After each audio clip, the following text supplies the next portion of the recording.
Okay. Good evening, everyone. My name is Mabel Lamb. I am the Executive Director of the Sherman Park Community Association, and I thank you all for joining us for our first Eco Sherman Park event. And today we will have Jan Carroll to talk about tree pruning. We'll have Ethan Taxman to talk about rain barrels. He is from Clean, Wisconsin. And we will also have some information regarding community gardens with ECO's homegrown program coordinator with Dynasty Caesar. I ask that each of you please stay muted while there are presentations being done.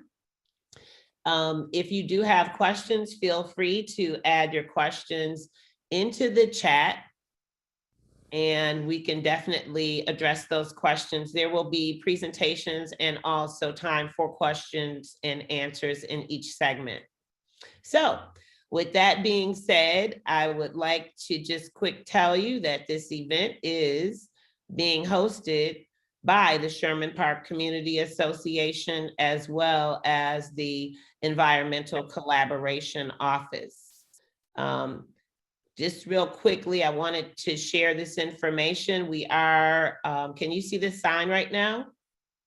Yes. Okay, so we are gonna be launching some yard signs. I know there has been a few questions about that.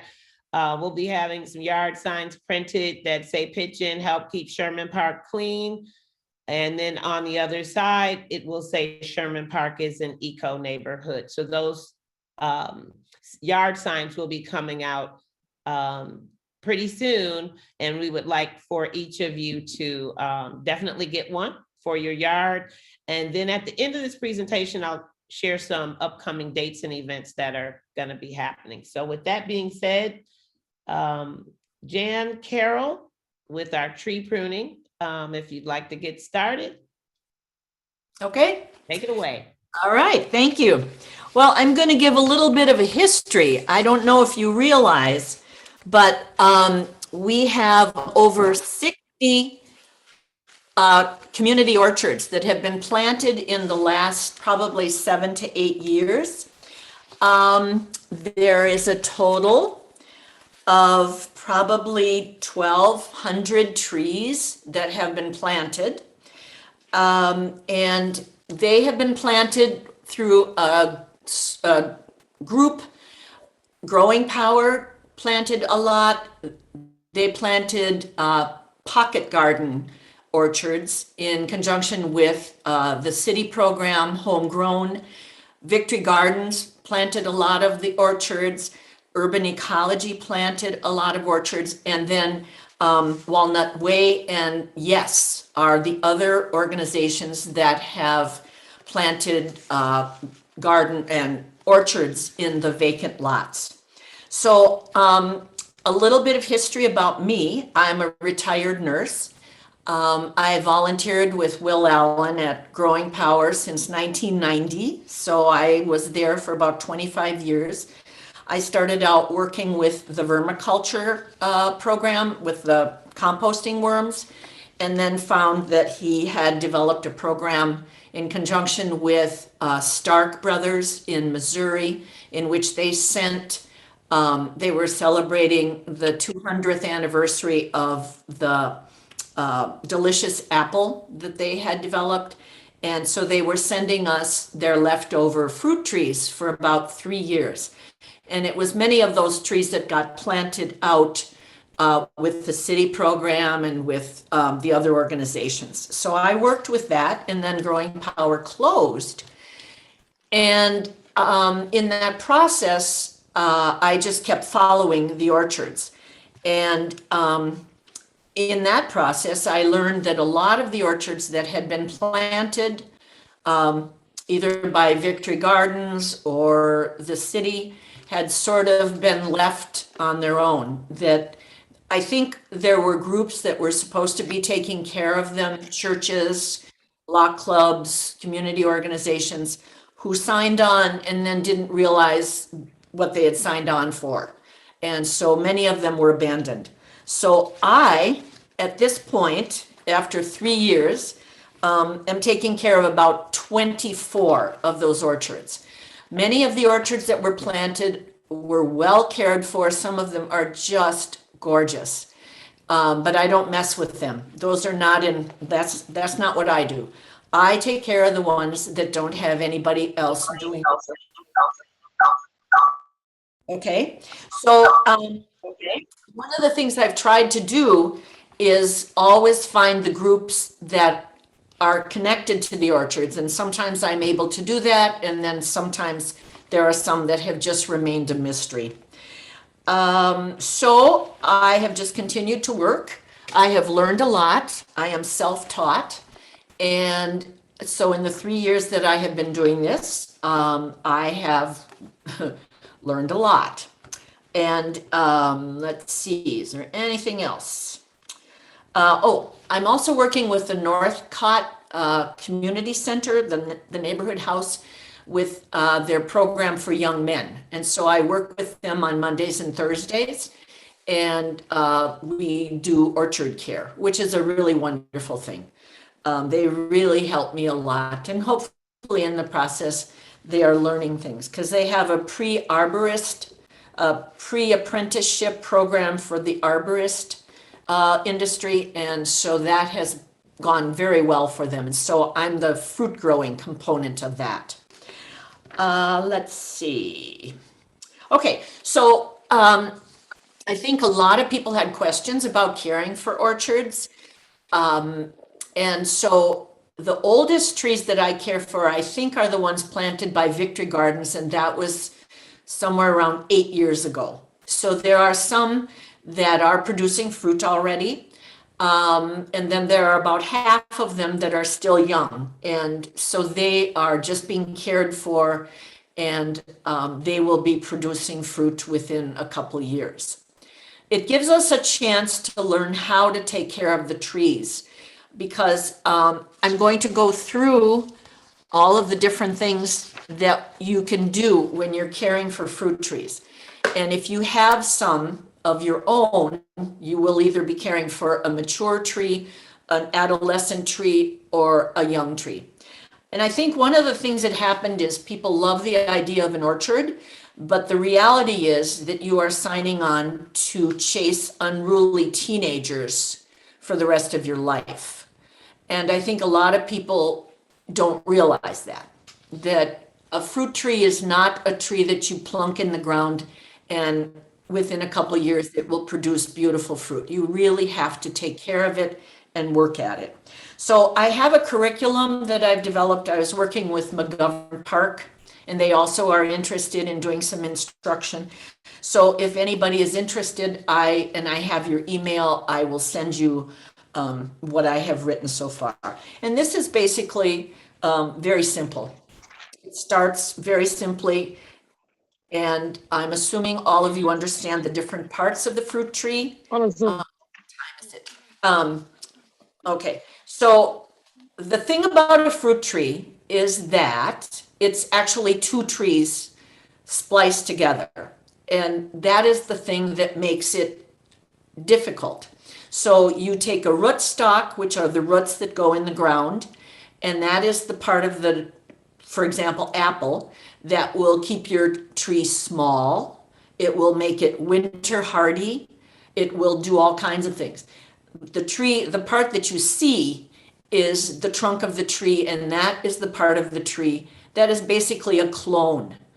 And you will be getting your Macintosh apple or your Yellow Delicious or whatever it is you want. And so it's actually two trees put together. And that's just a really important thing to know. So there's seasonal work. There's work in the spring, which we're in right now. And if those of you who are here want help and information about pruning, that's what we're doing every day right now. There's also work in the summer, fall, and winter. Okay, so the winter work that we are doing is the pruning. You can let a fruit tree grow. It will grow because it's a living creature and it wants to live. But if you actually want fruit that isn't eaten by bugs and fruit that is a nice size, you have to actually shape your tree. So pruning is simply giving your fruit tree a haircut. And like any haircut, if you give a bad cut, it will grow back, which is the important thing to remember, because it's a terrifying process to be standing in front of that fruit tree with clippers in your hand and you have no idea where you're supposed to be cutting. But it's really important. And it's important to start early, because it's really much more difficult to come in and try and prune a tree that's been left to grow wild for 4 years, because then it's more traumatic for the tree and all of that. You prune specifically in the winter time because the tree is sleeping, it's dormant, and it doesn't cause as much shock to the tree. And so once your tree starts to bud out, then you really should be done pruning. But there was an old farmer that somebody asked him, when should I prune my fruit tree? And he said, whenever you have time. So just remember, there's nothing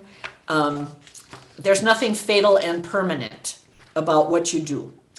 So pruning is just, it's just the same instructions. You can look, I would suggest, if you are trying to figure out pruning, look on YouTube. There's a million videos that tell you how to start, and they give you the basics. The second part of the year is the spring. And so that's when your tree is budding out. That's when you are starting to get blossoms. And that's when you will kind of get an idea of how your tree is growing. If you have blossoms, that means the tree will try to produce fruit, because each blossom produces fruit. If you don't get any blossoms, that means you won't have any fruit. And trees sometimes take a rest. They'll blossom heavily one year, and if they bear heavily and nothing is done, they might take a rest the following year. So if you're taking care of your orchard, you want to be checking your blossoms to see what's happening. You want to be checking the bark on your tree, because the bark is the tree's skin. It's where all of the nutrition and water is carried up and down the trunk. There's nothing happening in the middle of the trunk. This is only to hold up the tree. All the life is lived in the bark. And so if your bark is damaged, the tree is damaged. And so I just want to say one thing here, which is so important. If you have trees and you are mowing the grass around them, you can kill your tree in 10 seconds by taking the weed whacker, getting nice and tight up to the tree. You're so happy that it's all neat and tidy looking, and you've just taken the weed whacker and gone straight around the bark, thereby killing your tree. So your tree is now dead. So one of the important things to do in the spring is to put tree guards around them. And you can do that in a different set of ways. You can pile wood chip mulch around, just to make sure that people stay away from the trunk with their weed whackers and with their lawnmowers. Or there are guards that I put on. So I'm always happy to share my guards if anybody wants guards. And they're strong plastic. There's just different, you can find all kinds of different ways. So you really, in the city, it is our #1 killer of trees. So that's it for spring. So in the summer, you're going to be dealing with your bugs, and there's all kinds of different ways, and I'm not going to get into those. During the summer, you have to keep watering your tree, make sure that it's watered properly. If you have very young trees, they should be watered more often. Once trees adapt and settle themselves into the earth, then they are more forgiving. But with young trees, you really should be watering and doing it.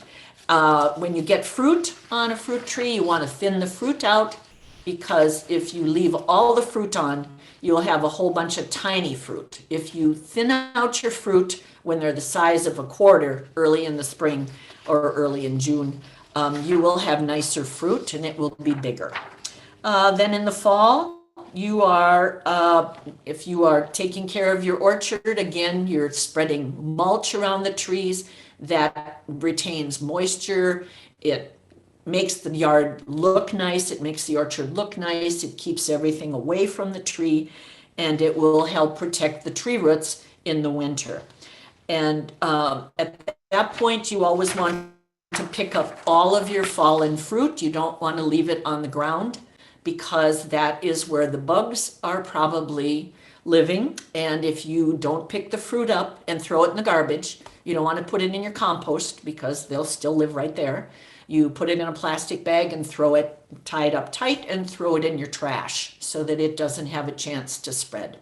So I've given you a very quick year-long set of tasks, and I'm open for questions. In the chat, I put my name, my phone number, and my email address, and I would love to hear from any of you who have questions. I'm always happy to come visit your orchard. I'm always happy to talk on the phone. I'm happy to email. I do whatever I can, because my job, as I see it, is to turn those orchards over to the people that actually live around them. So I'm working to relieve myself of a job eventually, and that would be a lovely thing. So that's my name, Jan Carroll, my phone number, my email address. And now if you have any questions, and as I said, I gave you the quick overview of the curriculum. So if you wanted the whole thing, it's not a whole lot longer. It's not meant to scare anybody. It's pretty basic. I mean, if you already know orchards, you'll probably look at it and say, well, I knew all that. So I'm happy to send it to you. Anybody have questions? Yes, Janet, can you hear me? My name is Penny. Yep. Okay. Can you tell me if there's a cost for the curriculum? Oh heavens, no. Okay. No, I'm not going to publish it. So any information in there is my own particular learning path. So anybody Okay. can criticize it and argue with me if they want. Where So are, it's pardon me? so it's my understanding to contact you directly for the Yes. curriculum, or to Yes. go through, okay. No, you can just contact me, because you can also go through the Sherman Park Community Association, but I really don't mind. Okay. Okay, and then somebody said, where are the orchards? The ones that I'm focused on are in the Sherman Park. There's actually fewer in Sherman Park. Yes, the organization, the Young Enterprise Society, has 3 over there, very small orchards, very young orchards. And then going east towards the lake, that's where most of the orchards are that I am taking care of. So they're on Wright Street, 12th and Wright. There's a beautiful orchard that I don't take care of on, 19th? It's the Ezekiel Gillespie Orchard. It's the one that the city has really done a beautiful job. So if you ever want to look at it, it's gorgeous. They have fruit trees, they have pears, they have raspberries, they have pavers, they have sunken gardens. It's how every orchard should look. There's a lot going towards Capitol. There's one on 26th and Atkinson that I help with. There are some on Nash, Vienna, and 2nd. There's several on Martin Luther King. There's one on 2nd and North, the Mount Zion Church. There's one on 24th and North, the Hopewell Church. There's one on Ring and MLK with the Hope Lutheran Church, I think. That's Fidel, what is his? Fidel, I'm forgetting his name. But anyway, they're everywhere. And there are over 60 in the city. But that includes the 2 that are parks and the Hunger Task Force Orchard, which is huge, and that's out in Franklin. So there's one down on the south side that's run by Pete's Market, but they take care of that one by themselves. Hi, Jan, Everywhere. I'm gonna interrupt you for a quick moment. We had a couple questions that came into the chat. One of them is this still a good time to prune, or is it too? Oh, yes. Nope, it's a wonderful time to prune. I'm pruning every day. Okay, awesome. And then also Doris Wallace asked exact location for our group. What do you mean? I'm not quite sure what you mean, Doris, if you could clarify. Well, does Doris live in Sherman Park? She does, Oh, well then I'm gonna send her to the Uptown Crossing orchard, right behind the Trickle Bee Cafe. That is fabulous. It is a fabulous, fabulous orchard.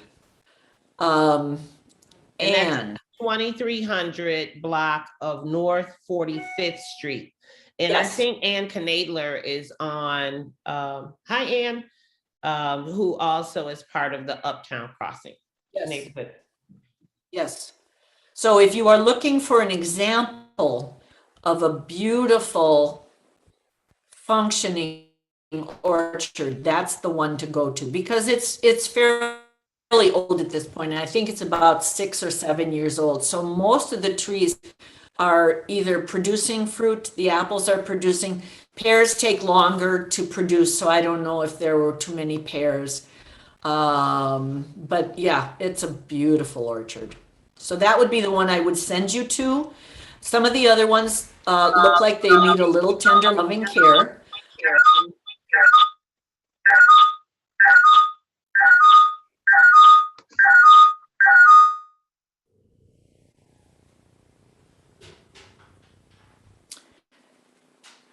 Okay, did I answer that question properly?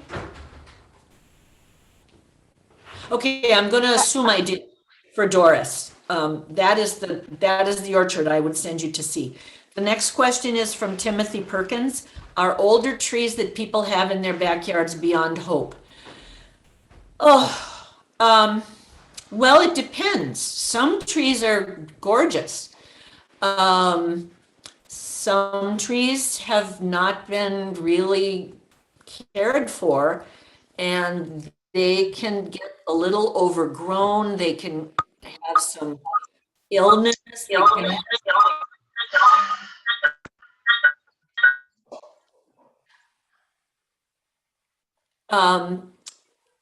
I have two big trees that are driving me crazy right now.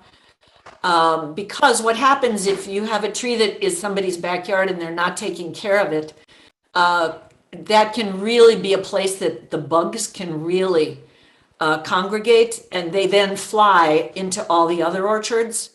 So, and then sometimes if you have heavy insect damage, nobody wants to eat the fruit. So that's a whole nother issue that I'm not going to get into. But sometimes if you have an older tree that hasn't been kind of cared for, you would have to ask the people if they get fruit that they eat. You would ask them, if they like the tree as it is. Are they happy with it? Do they want to cut it down because it's bothering them? They don't like all the fruit on the ground. So there's all kinds of other questions you ask for that question. Did I answer that, Timothy Perkins?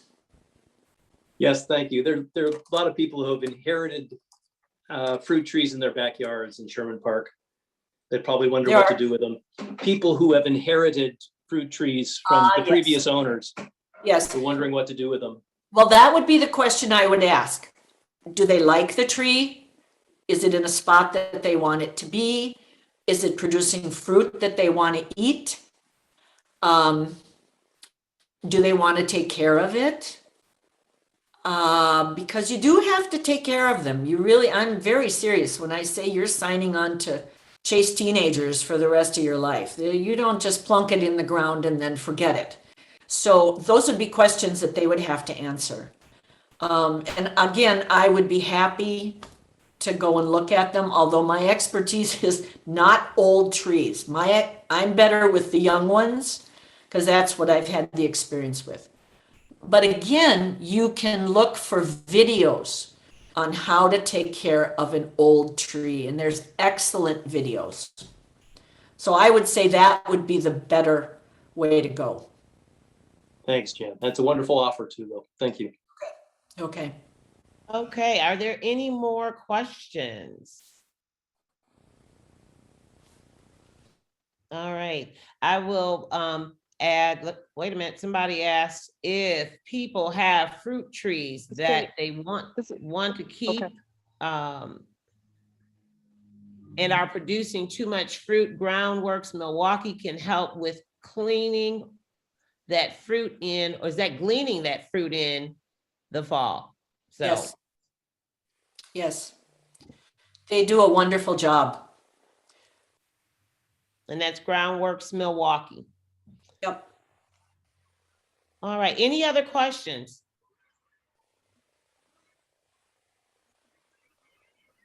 Okay. Jan, Yeah, I have me. we can hear you now. Okay, all right. So my question is this: I don't have a fruit tree, but I would be interested in planting one. So, does your curriculum assist with some background knowledge about that process? And No. No, okay. But again, go on YouTube and see exactly what you have to do. Okay. There are some things you have to pay attention to. Some fruit trees need 2 trees in order to be pollinated. Do you know that?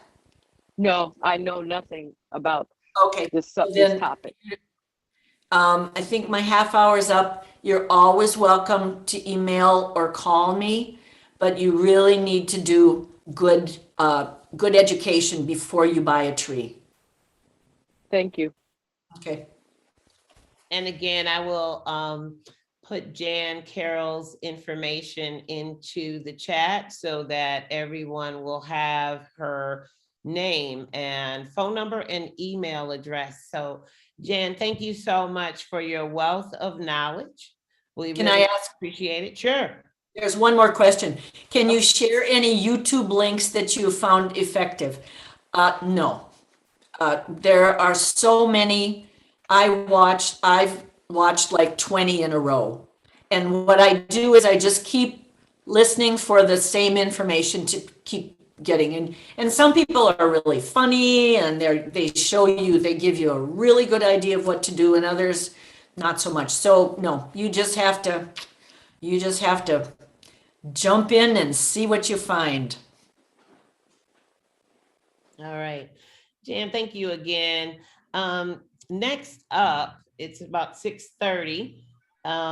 We're going to hear from Ethan Taxman from Clean Wisconsin, and he is going to tell us a bit about rain barrels. It's that time of the year. So Ethan, if you'd like to unmute yourself and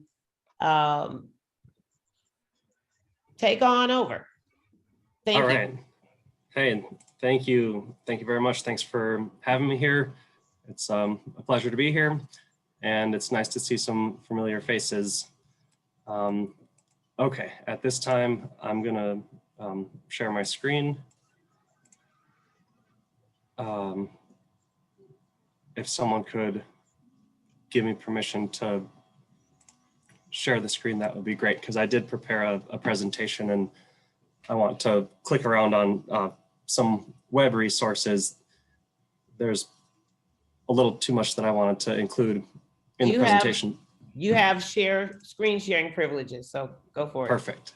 Thank you. Yeah, there's quite a few things I want to share. Okay. Can everyone see my presentation?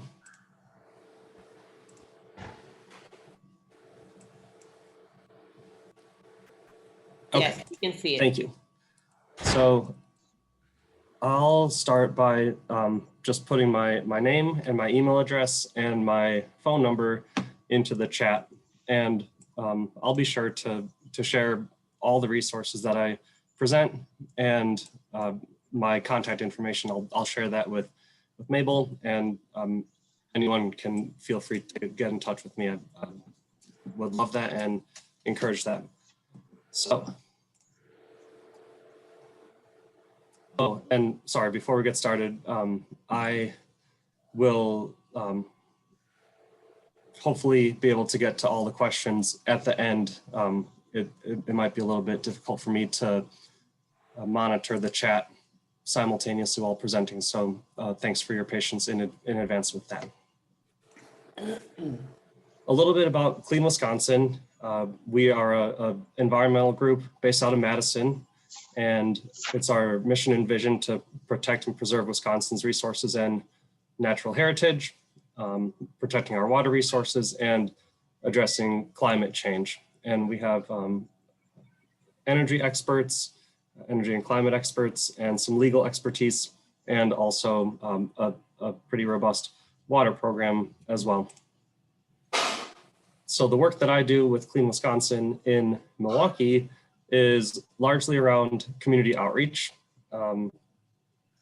exactly the type of event that I'm doing right now, talking to residents, talking to special interest groups and stakeholders about green infrastructure, which is, I'll get into it later, but a way to manage stormwater. We have some neighborhood green infrastructure plans and workshops like this, and also working with local municipalities to have them adopt changes to their language in their codes and ordinances to make stormwater management more friendly, less restrictive language in their codes and ordinances. These are just a couple examples of the projects that we work on in Milwaukee. So some of my interests are specifically how do we interact with water, how water impacts our lives, our everyday. You know, we're made up of a good portion of water. And I'm also interested in the intersection of science and policy, mainly how science can inform policy and decision making, and also to help lead community action. That's a great interest of mine. And of course, another interest of mine is the importance of community outreach. You know, I love making relationships and providing opportunities to engage residents, and doing these demonstration events and workshops and green infrastructure installations. It's really rewarding work for me. And again, just wanted to say thanks for the opportunity to present to you all. So I described this a little bit, green infrastructure. Maybe you've heard of it, maybe you haven't heard of it, but green infrastructure is a stormwater management strategy that seeks to absorb or store rain and melting snow. And it often mimics natural processes by utilizing vegetation. And it doesn't always use vegetation. For example, rain barrels don't use vegetation, but still rain barrels imitate moisture absorbing capacity. If you think about a wetland, that's kind of nature's bathtub. You could think about a rain barrel as a very, very small scale residential version of that in a way. So you might be wondering, you know, what is stormwater runoff, and why can't it be a problem? And stormwater runoff is basically just that, rain or melted snow that flows over the land surface. So this is a graphic depiction of what happens when rain might hit your property. It travels downhill and it goes into the storm drain. And from there, the storm drain in the city of Milwaukee leads to our area waterways. That's just the way that our storm sewer infrastructure is created. And it's important to remember that we enjoy our natural resources, our lakes, rivers, and streams. And it's important to protect our natural resources because we rely on them. And whatever ends up in here ends up here. So that's a really important thing to consider. Okay, so these are some of the issues that stormwater might cause. Stormwater can carry pollution. So if you think about vehicles on the road, they might drip oils and greases or de-icing agents, chemicals that can be harmful to our waterways, and other sources of pollution like debris and trash and yard waste. That can all be conveyed by stormwater when it rains. And it can also cause an increase in sewer overflows, whether it's storm sewer overflows or the combined sewer in certain parts of the city of Milwaukee. The sanitary sewer and the storm sewer are one and the same. They go to the same place, and in other parts of the city of Milwaukee, they're separated. And I'm going to ask, has anybody received a letter about the need to disconnect their downspout from the ground? The city of Milwaukee has a mandatory downspout disconnect program, and part of the efforts around that is to reduce the amount of water that goes into the combined sewer and storm system. So we can talk about this later. I know that parts of Sherman Park reside in the combined sewer area, and I just thought I would bring that up. Of course, stormwater can cause flooding and basement backups, and it can also erode and degrade habitat.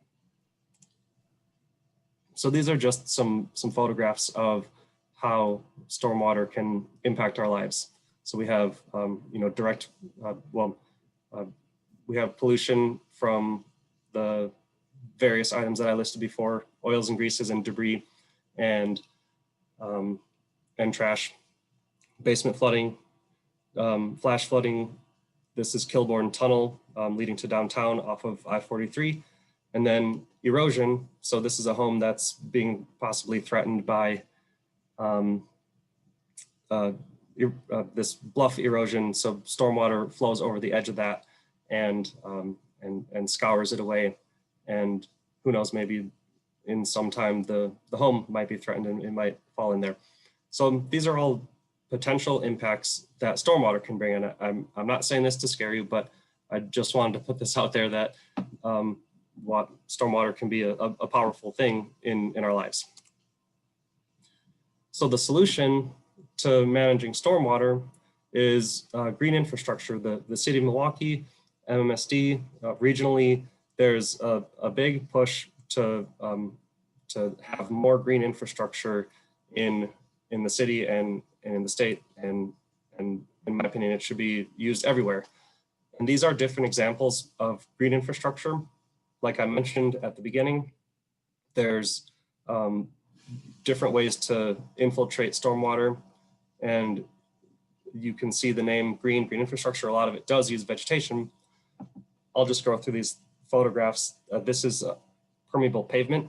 So water hits these pavers and it infiltrates into either the ground or is conveyed away in a different piping system. I think this one just infiltrates right into the ground. This is Sid Grinker Restoration. They're on, I want to say like 3rd and Walnut or so. And this is a beautiful display of green infrastructure, their permeable pavement parking lot. These are bioswales on North 27th Street, just north of Capitol Drive. The water hits the street and goes into the bioswales and waters the plants.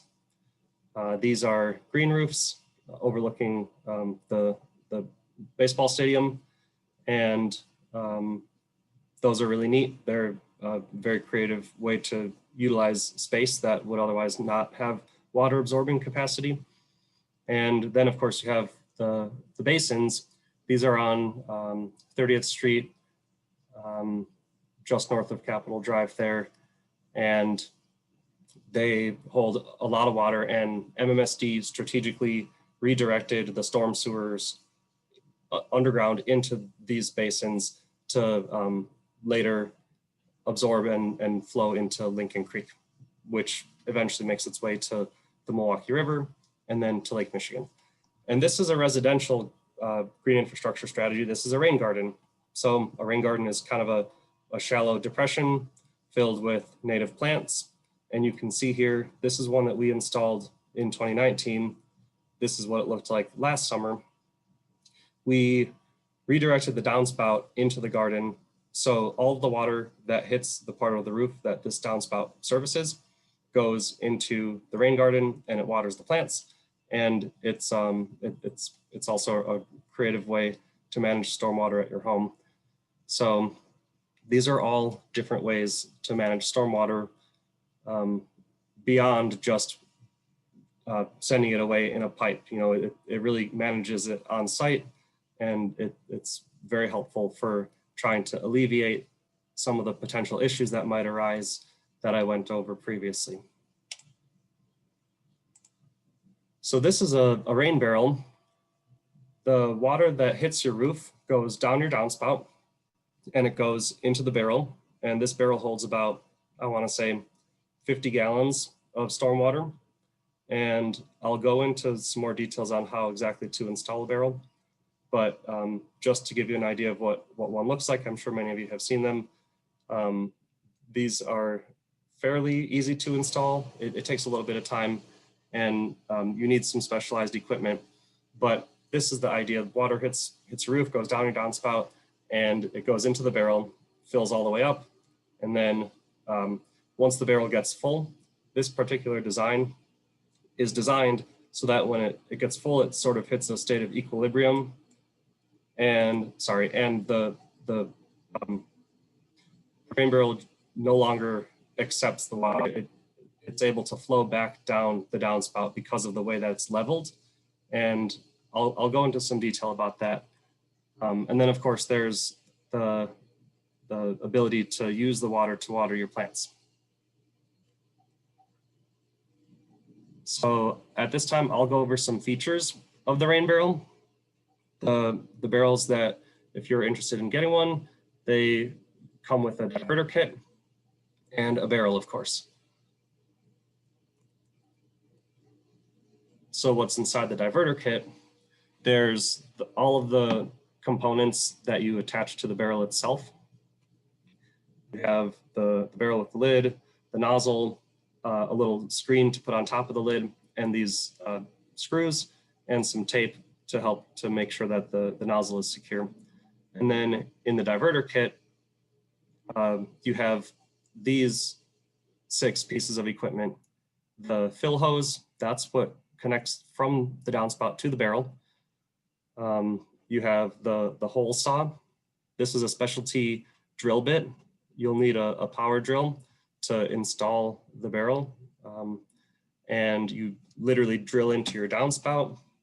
And from there, you insert the diverter, this rubber piece labeled E, that goes into your downspout. And then, you connect the fill hose into the diverter piece and then attach it into the barrel. And I'll get into all that. But these are the components that come in the downspout, the diverter kit. So how to get a rain barrel? Well, you can either purchase one at mmsd.com, and in a moment here, I'll click out of the presentation and I'll go to the web browser and I'll show everyone a little bit more information. But you can either purchase one at mmsd.com. They're pretty reasonably priced. I think they're $60 and the diverter kits are maybe $20. Or you can go elsewhere online, but MMSD gives a really great deal, a discount. Or alternatively, this is something that Clean Wisconsin is applying for funding to do green infrastructure outreach this summer. We're currently in the process of applying to, we're creating a proposal to do funding, and rain barrel installations will potentially be funded as part of this, this work that we're proposing to do later this spring and summer. So there's a potential to connect residents with a free barrel, you know, while supplies last, obviously. And of course, if it works with your property, some homes, it just doesn't work. But the intention is ideally, hopefully, we'll be awarded a contract to do work, but I don't know any more information other than that we're applying for it, and I will know more in April once they issue the notice of award. So I can't make any promises, but there's two potential ways that you could get a rain barrel. One is purchasing from MSD, or potentially through the project that we're applying for. And I have my contact information here, my email address and my phone number. So I would encourage everyone to take that down. And I also put it in the chat at the beginning of the presentation. And you can also connect with Mabel and she'll connect us, whatever is easiest for you. And at this time, I'd like to navigate to the web. So bear with me, please. Can everyone see, if someone could write in the chat, please, if they can see the web page that's on the screen? Yes, Yes, we can. Okay, thank you. I appreciate that. Okay, so these are some of the steps that I said that I would get into. Excuse me. Thank you. These are some of the steps to install the rain barrel. Now, if you decide to do it on your own, you're more than welcome to do that. The project that we're applying for, we would offer the installation for free. But I just want to put this out there so everyone knows the kind of the level of effort that goes into installing a rain barrel. So I'll go through this really quickly. What you do is you first you identify a downspout at your home that you think a rain barrel would be suitable to install, and you level the ground, you know, scour away some of the grass with a rake or a shovel. And this is kind of an optional step, but we encourage it just to stabilize the base with a little bit of gravel, and you tamp it down. And if you don't have a tamper, you can use the cinder blocks that you will have as the base. So to stabilize the base, you can tamp it down with those cinder blocks, and then you'll drill into the barrel. Now you can see this is the specialty tool, the drill bit that is used to puncture the barrel. And this hole needs to be done in order for the fill hose to be accepted by the barrel. And I bring this up because either side of the barrel will work. It just depends on the downspout. If the downspout is situated, you know, in a corner, perhaps, then maybe you'll need to puncture the barrel on one side versus the other. If you use your imagination, you know, just either side of the barrel works depending on which side of the downspout is accessible. So you drill into the barrel, and then the important step that I talked about with making sure that it's level, depending on the rain barrel, different models call for different level of the barrel height in relationship to the downspout might be different depending on which barrel you get. And you basically just have to make sure that the point at which you drill into the downspout is slightly higher than the point at which the fill hose enters the barrel, because the hose needs to be slightly sloped downward. If it's sloped up, if the point that you drill into the downspout is lower than the point in the barrel, the water is going to have a hard time flowing uphill. So you just need to drill into the downspout higher than you do into the barrel. And different barrels, you either measure like 2 or 3 or 2.5 inches, depending on the barrel. And those instructions are all there it'll be clear. So this one you measure 2 inches, but some of them you might measure a little bit. But if you're not sure, just make sure you drill into the downspout higher than you do into the barrel. Okay, so moving on, drill into the downspout. This is the other specialty drill bit. There's 2 sizes. There's the one that drills into the barrel, and then there's the one that drills into the downspout. So after you drill into the downspout, you insert the diverter piece. That's the rubber cap that you see being inserted into the downspout, and then you secure that with screws. And that leaves the fill hose to be plugged into that diverter piece and then inserted into the barrel. And you can see in this photograph, the height is ever so slightly higher. You know, when I talked about how it kind of reaches a state of equilibrium, that's because the stormwater kind of goes back up into here and then down the downspout, and the downspout functions normally. If your angle is too sloped, then the diverter piece won't function as a drain. And if that's the case, you can also attach a spillover hose to the other side. You just need to get one of those additional threaded pieces, and then you can screw in a hose. So when the barrel gets full, it goes out that way, if you decide to do it that way. Again, there's so many different ways that people can install a rain barrel. This is just one way that's very efficient and makes a lot of sense to me. And you don't need you don't necessarily need the overflow hose if you level it this way. Just make sure that the point that you drill into the downspout is a little bit higher than the point that you drill into the barrel, so that the water can still kind of go in and also reach that state of equilibrium, so that the downspout diverter piece still functions like an overflow hose. Sorry, I know that's confusing and that's a lot of information, but that's the quick way to install a barrel. And then it's important to remember to maintain the barrel. In the fall, you'll want to unscrew it and unplug it and dry it out and put it in the basement or in the garage upside down. I have seen rain barrels crack if they get frozen, so just be mindful of that, please. And again, this is all on mmsd.com. If you're very eager to go out and purchase a rain barrel, go to mmsd.com, go to rain barrels, and there is a ton of information here. MMSD is a great resource, and they're great partners in managing stormwater where it falls. And there's a lot of other information here on how to be involved. There's rain garden information. There's a spring plant sale coming up. I'm sure some of you are aware of the Blooming Room.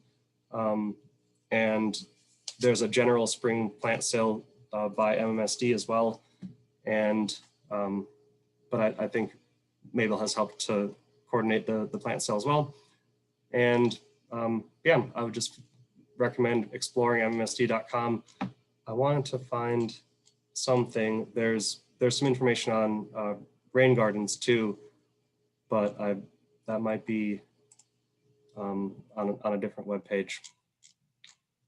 But I will be sure to get everyone connected with these resources. I can follow up with a list of resources, but for now, the rain barrel installation and the rain barrel on mmsd.com.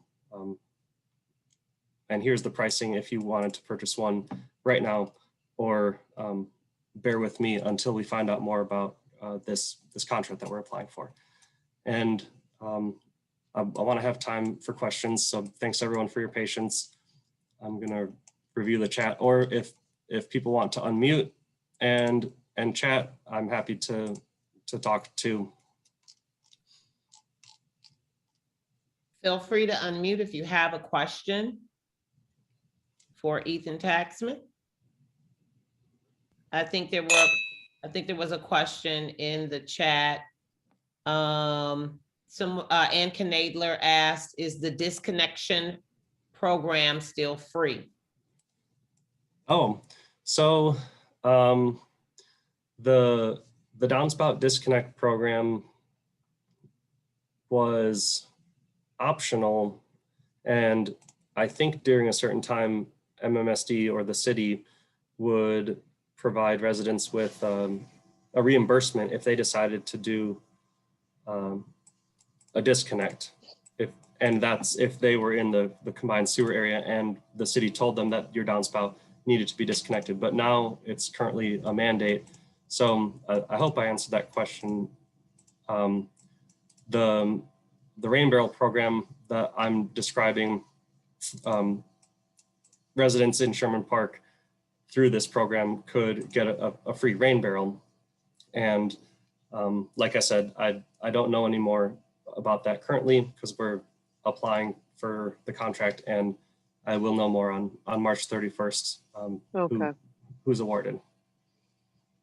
I know the rain barrels sometimes help out when you have properties that have leaks where the water is where you can't really get it anywhere else. That's usually where we tell people to put a rain barrel to actually get the water from an area away from the house. That works out really well. Rain barrel is a Definitely. nice solution. Yeah, thank you for sharing that. This is really important. If there is water that's coming down the downspout and it's going, next to the home, and there's potential that the stormwater exits the downspout near your home and goes back towards your home into your basement, that is possible. And it's possible that a rain barrel could capture 50 gallons of stormwater that instead of running off onto the ground would go into the barrel instead. It's not going to serve as a one-stop fix, but it could definitely potentially alleviate some of the stress caused by stormwater in that regard. Thank you for sharing that. Mhm. This is Penny. May I ask a question? Sure. Hey, Okay. You mentioned that you will have, or you anticipate having information about the funding for rain barrels, March 31st.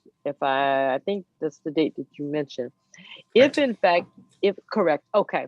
So if you're going to have information, you anticipate information March 31st, what date can you share would be a reasonable time for the general, for us, for in those who are interested in participating in that initiative, to either contact Sherman Park, the association, or the neighborhood, Sherman Park neighborhoods, or what date do I act on? Should I keep in mind to make connections to find out if in fact that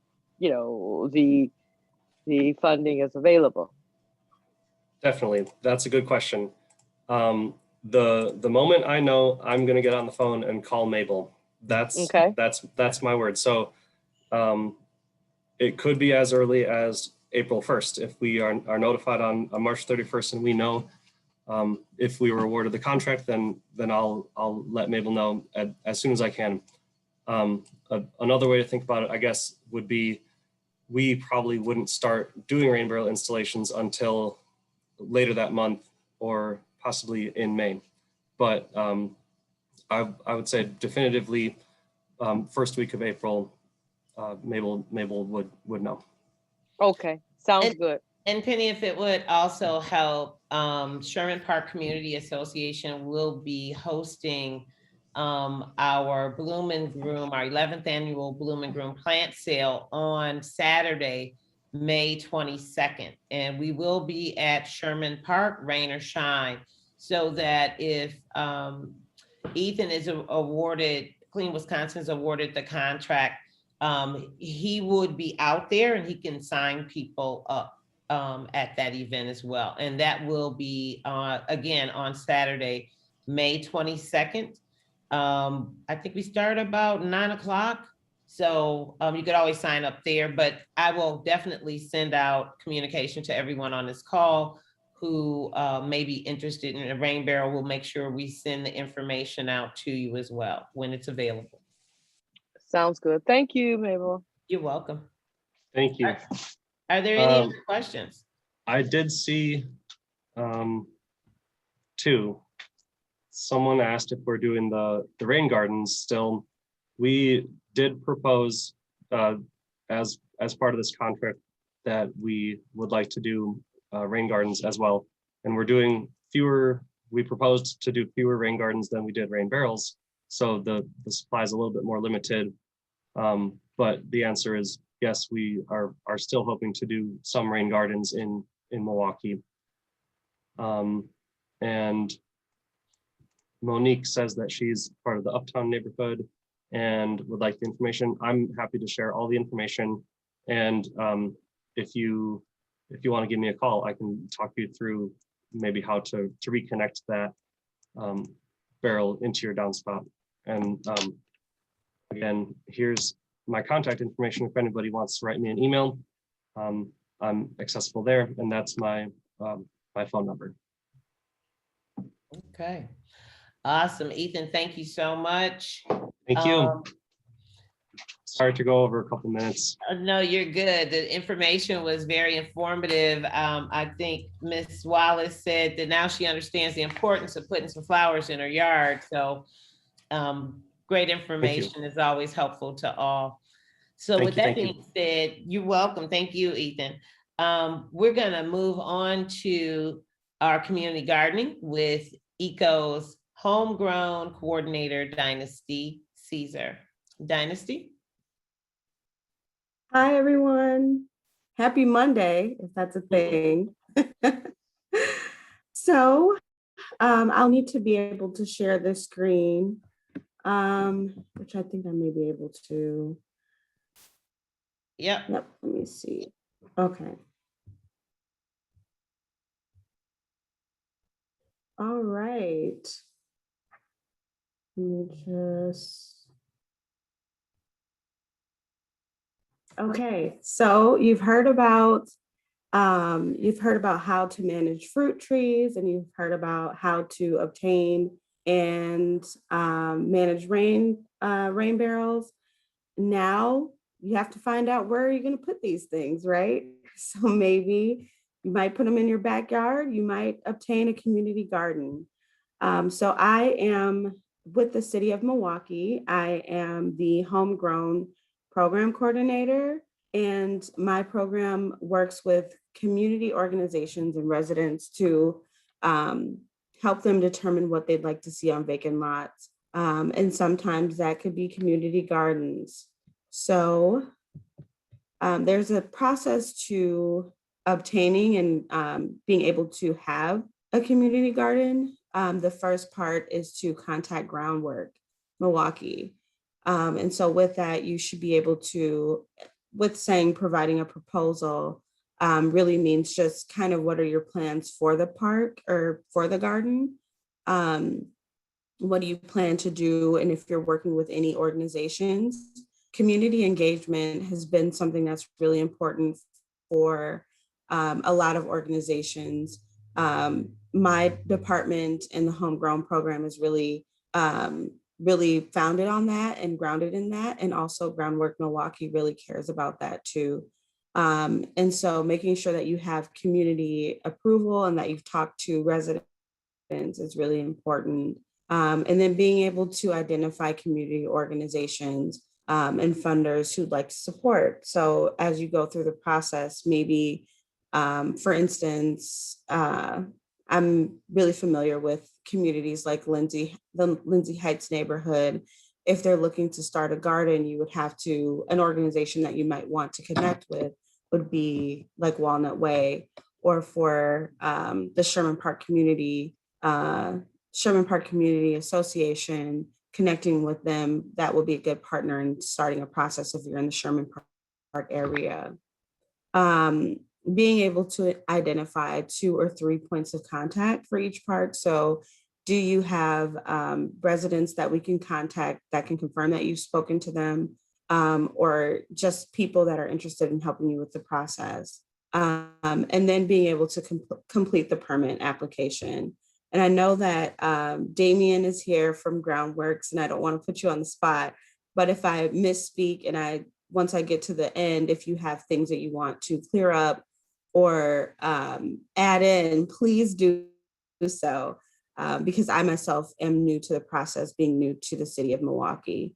But the permit process, from my understanding, the permit is actually free, but there is a process and things that you may have to pay for when going through this process with Groundwork Milwaukee. So I believe there's a $40 to $60 annual payment that you'd have to pay with them to continue on with the lease of the space. So that is, I'd say, step one, and the other pieces are step 1A and so on and so forth. But then you do have there is the Department of City Development that is involved in the process. So Groundwork Milwaukee will forward your application to the Department of City Development, DCD, and the contact there is Yves Lapierre.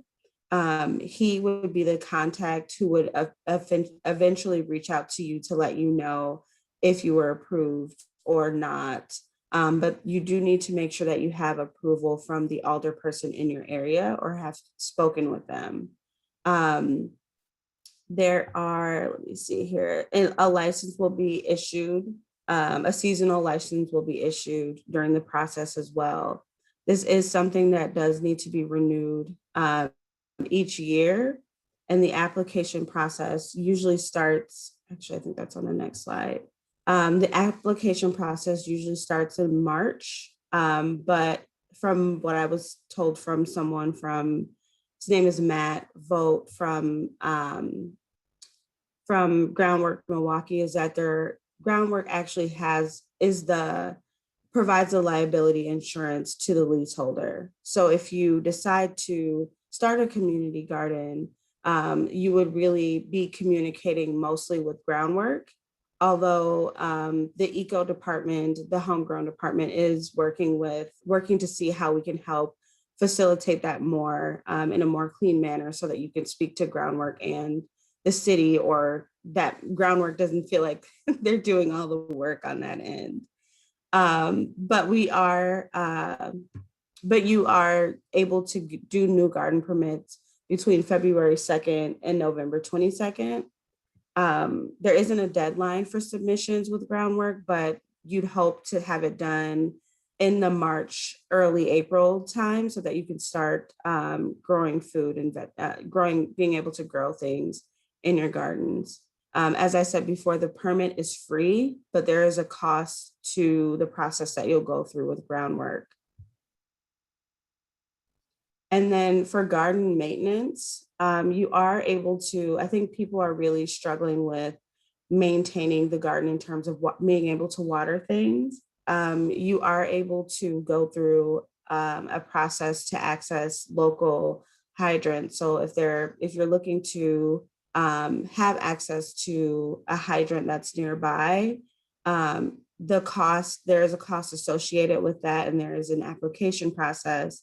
But the cost that is associated is based on the location of it and how much water and how often you use it. So let's say you need to use it for an hour. It's based on how long you're using the water. Another thing, I apologize, that I neglected to mention is that with going through the process with the city and going through Eve, what will happen is that you will, once you say that you want to, let's say you were looking at a lot on 15th and North Avenue, the city of Milwaukee would have to confirm that that space is first something that's owned by the city, and that space is also not being utilized by another group, but also that it's not a Browns field. So what that means is that the soil is not contaminated and is able to have food grown on it. And so with that is another set of process. So we'll have to make sure that those things are in order before we go ahead and allow for someone to build something there, and then they're not able to actually consume the food that was grown. Another way to maintain it is to contact reflow. And all of these two things are in reference to specifically to watering the space. And reflow could give you information on rainwater harvesting. But I think what groundwork and the city of Milwaukee often run into and have issues with in terms of maintenance is that we're able to come in and help and support and help make sure that those things are built. But sometimes community organizations or individuals may find themselves busy with other things and are not able to maintain those gardens. And so we run into that sometimes a lot where things are built, but they're not maintained. And so I would caution you, if this is something that you're interested in, to really examine your ability to make sure that you're able to maintain, because we're really big on ownership and we don't want to take over communities. We want them to feel like this is yours, it belongs to you. And so that responsibility, not the complete responsibility, of course, because we do want to support, but the responsibility is solely on the person who chooses to start the garden.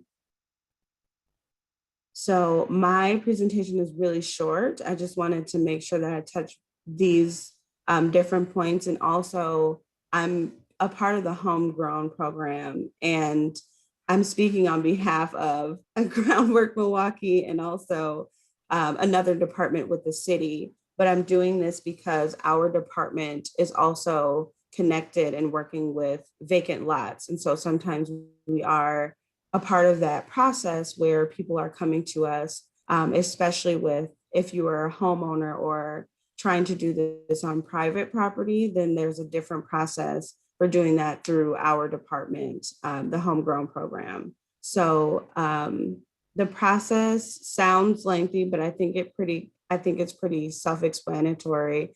And Groundwork Milwaukee seems to be doing a lot of the lifting and is really supportive in trying to make sure that that's done, and making sure that people are able to get gardens if they're interested. So here's my information if you're interested, and finding more information out about it, whether that's for your own personal, if you want to do it on your own personal property, or if you'd like to do it on a vacant lot somewhere in the city that's owned by the city of Milwaukee. And then Matt, and I think I'm saying his last name wrong, Vaught, I think. I may have said it wrong. I apologize if he sees this, and I apologize, but I've always said vote, but you might be right. Who knows? You never corrected me. You might be right. Okay. I think I said vote first, and then I switched it back just to make sure I had some variations there. but Matt he's really informative in terms of what the process is, and he can really help. But I'm also here to help as well. So if anyone has any questions, I suppose we can move on to that portion. And if Damien, if I misspeak on anything or other things I've missed, please feel free to chime in. Yeah, no, you did a great job, Dynasty. Thanks. I didn't really expect to see this, and I was so excited to see our name on a bunch of stuff. It does give us more work, but we're excited to do the work. There's just one thing that I would correct, and it's around the fire hydrants. So the fire hydrants are based off of previous year's usage.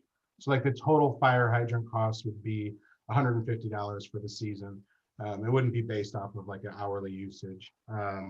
So just to correct that a little bit. And then the other thing is, yeah, we're here to support community gardens in Milwaukee.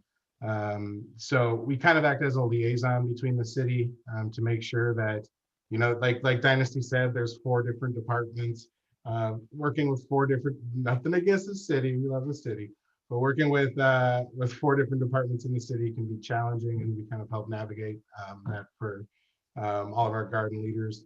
So that's really the role we play in that, those service fees that we have, if people can't afford them, but they're keeping up with their gardens, we're willing to work with people. We also help people with fundraising. So there's a couple of matching grants through the city that we work on.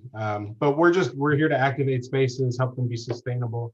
I would echo what Dynasty said, really trying to help sure they're community-led spaces that we're supporting and uplifting, that, you know, we're not necessarily the ones running those spaces, that the community has the voice and the autonomy, you know, to do what they need to do in those spaces. Thanks. I have a Damian. I- Oh, I have a question. Is it okay? Sure. Miss Penny, is it okay? I think we had one in the chat before. Okay, sure. Is it okay I'm if we willing answer to that wait. first, and then Yes, okay, absolutely. thank you. So to answer your question, is there a checklist of the prep work? I think that the checklist, and I can bring back up my screen. I think this is I believe this is the process in terms of starting it. Most of the work, most of the interactions will be with groundwork or with myself. I'd be happy to help with that as well. But I think this is pretty much the process, the beginning process, and the rest of it is more of a communication between groundwork and DCD to discuss whether or not all of these things were met and if the space is available, and if the space is not contaminated. And if I'm not mistaken, Damien, I don't think when we say proposal, I think is that loosely being said, or is that like a firm proposal? It's having an idea. Like, we're here to walk people through that process. It's just making sure that there's a clear vision that exists for the space. You know, we just had a gardener who's going to start a garden that's going to focus on young people who have special needs. You know, it doesn't have to be that specific. I mean, it could literally be there are people on the block who want to eat fresh food, and we are growing fresh food for that reason. But just that there's that there's an idea behind it, and we can help kind of write that out if that's needed. I just wanted to also say, Ann Knadler mentioned all community gardens on city-owned lots must grow their food in raised beds from what she understands. Mhm. That's correct. Okay. Yes. There are a few grandfathered in places where they can grow on the ground, but no new gardens.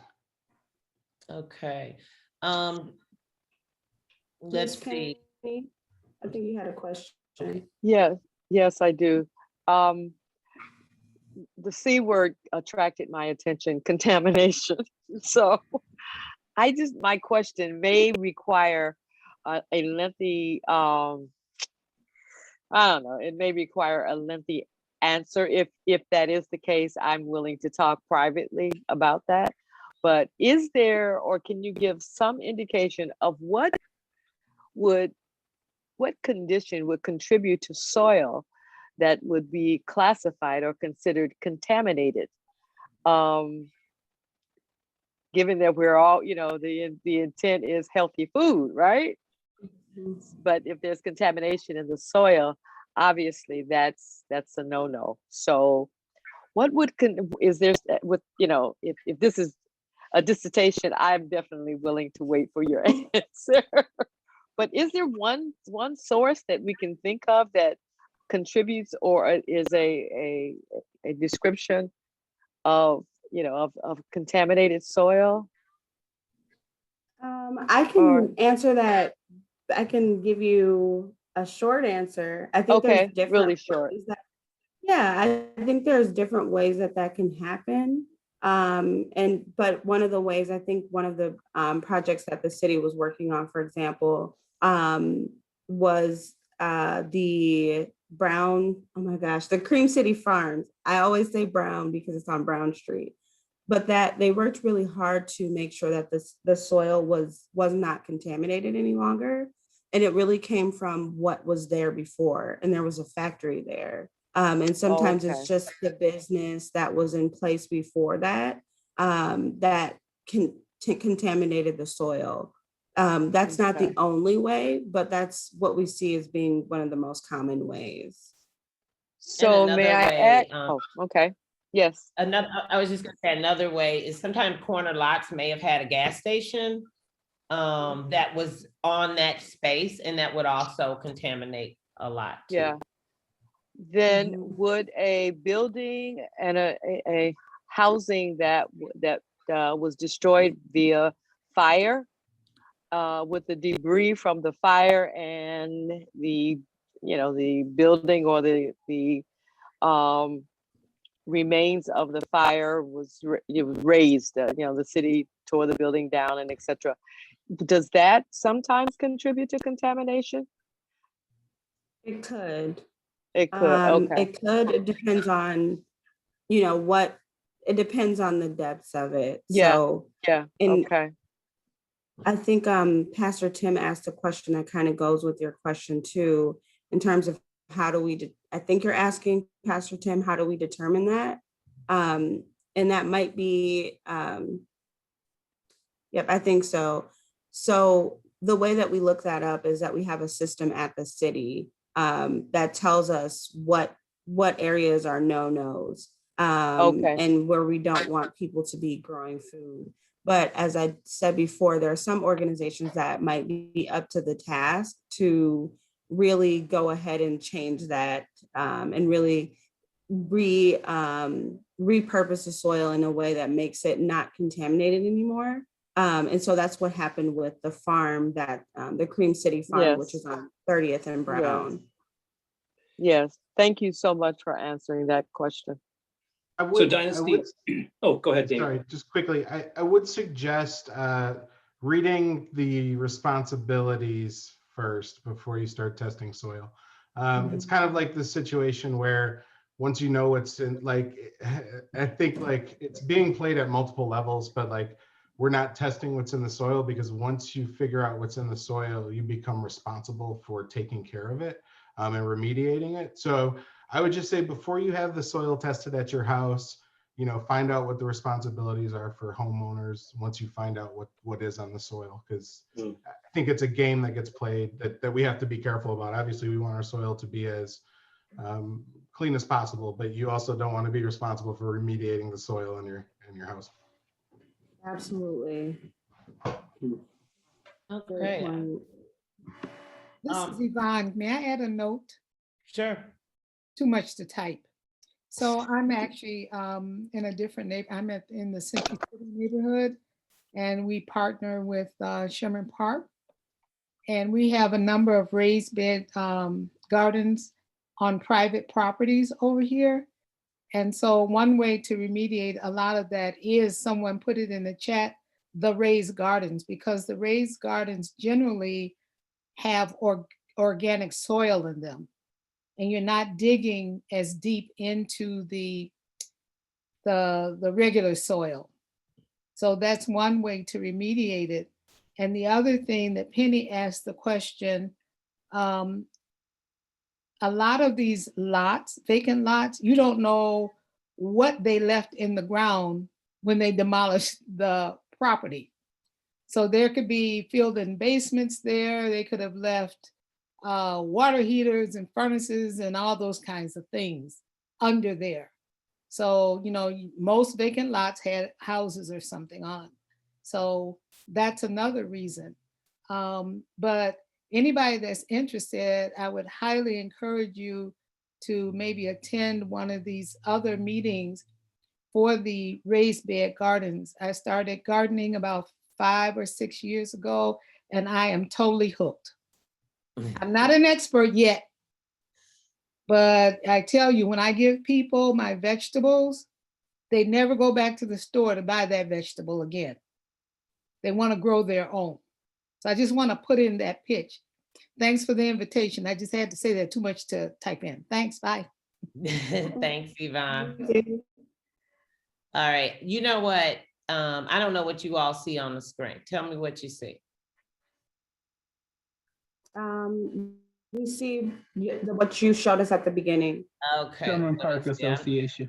All right, let's see if we can get this together. I'm still learning how to get my presentation together. But I wanted to just share with you as we wrap up, I really appreciate everyone's time. This has been a wonderful learning experience.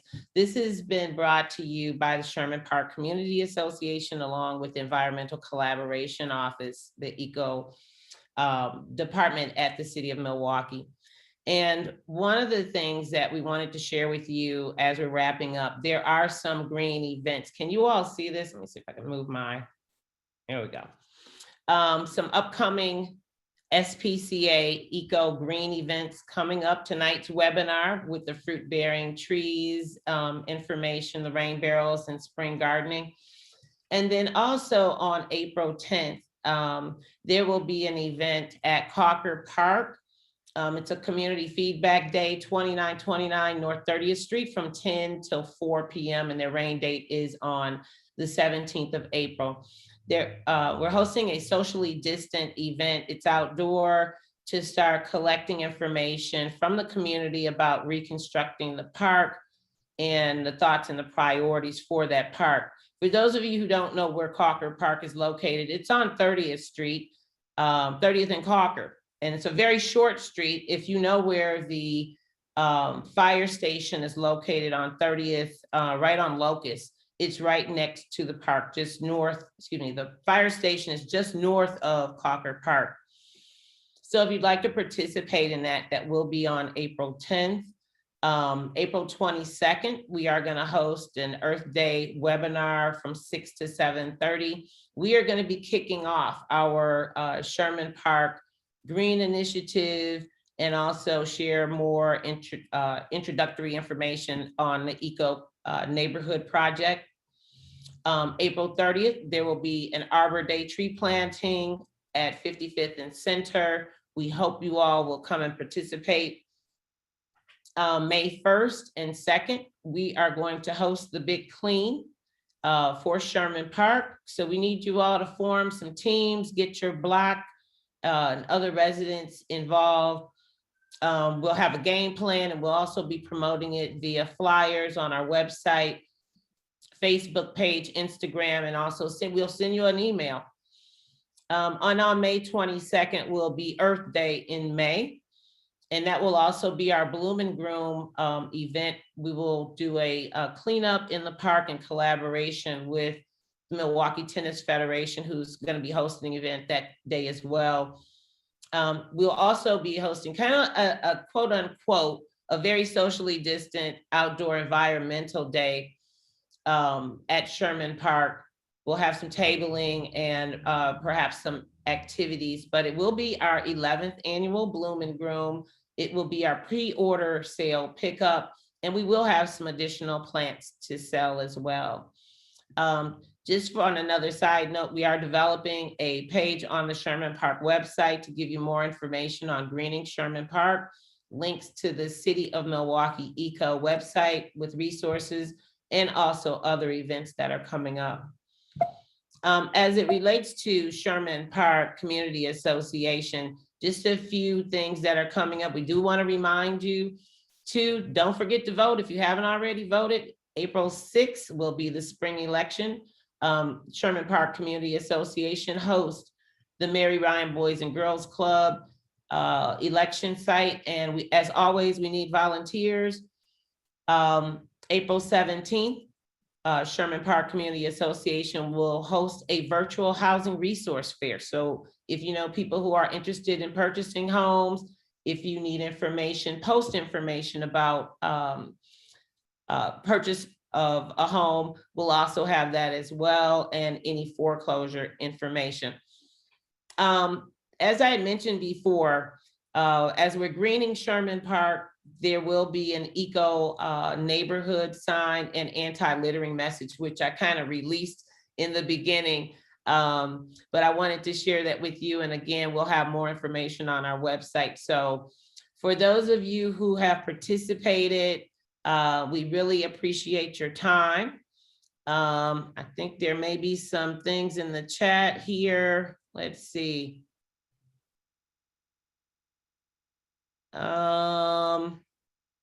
Victory Gardens, this is from Yvonne McCaskill. In the 10 neighborhoods of Sherman Park, there are discounts. Neighborhoods can write a CIP to partner with Groundworks. The CIP is a community improvement project grant. So thank you for that, Yvonne.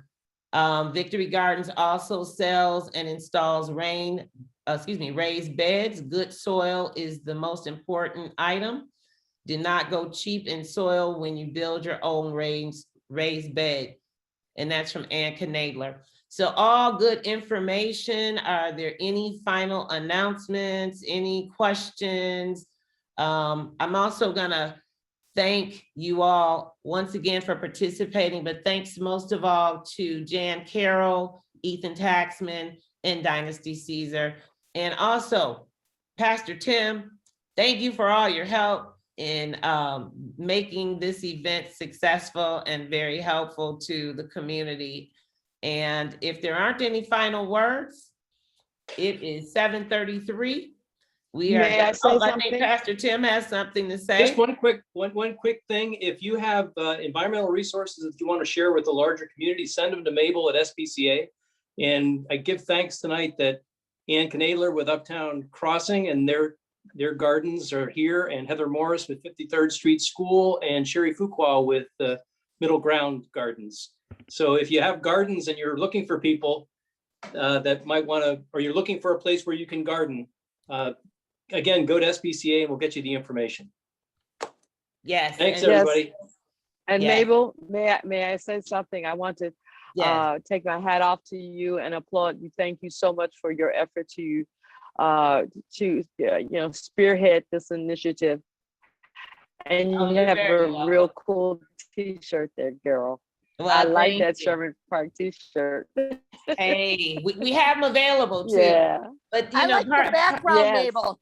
Oh, That's thank you. nice. Thank you. I just wanted to say one of the things that's really important, through the COVID virus, food insecurities is a huge issue around the country.